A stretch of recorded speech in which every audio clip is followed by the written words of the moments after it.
Totoo pero hindi pa pinal ang nag-leak na report ng Senate Blue Ribbon Committee na nagrekomenda ng kasuhan sina Senator Chis Escudero, Joel Villanueva, Jinggoy Estrada at 3 dating mambabatas.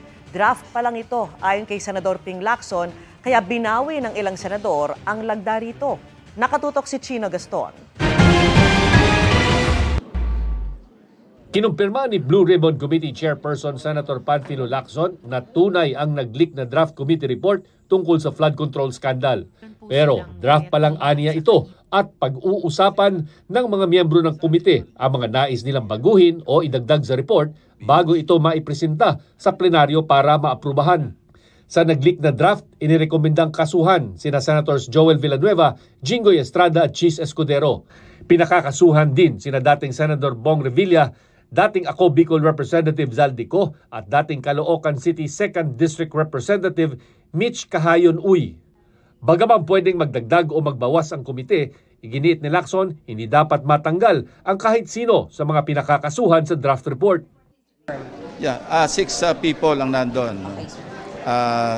Ex-Congressman Zaldico, of course, Senator Bong Revilla, tapos Senator Chis, lahat ng nag-PPI ngayon, yun ang kasama doon. We're recommending them to undergo preliminary investigation. Below that baseline, hindi ako papayag kasi nga it doesn't make sense na hindi ko i-recommend yung nangyayari na. For further investigation naman ang inirekomenda laban kay dating House Speaker Martin Romualdez sa draft report.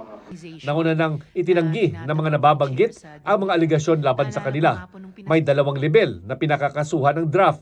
Una, kung ang mambabatas o opisyal ng DPWH at COA ay nahaharap sa corroborative evidence at validation na lumitaw sa committee hearings. Pangalawa naman, kung nabanggit sa committee hearings pero wala pang sapat na validation at corroboration at kailangan pa ng further investigation. Kinumpirma rin ni Senate President Tito Soto ang laman ng draft, sabay diin ding hindi pa ito pinal. Wala pa, draft report pa lang yun.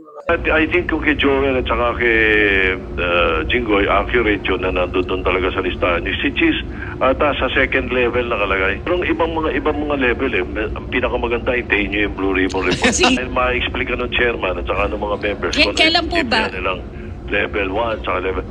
Sa nag-leak na draft report ay nakalagda na si Lacson at 6 na iba pang senador.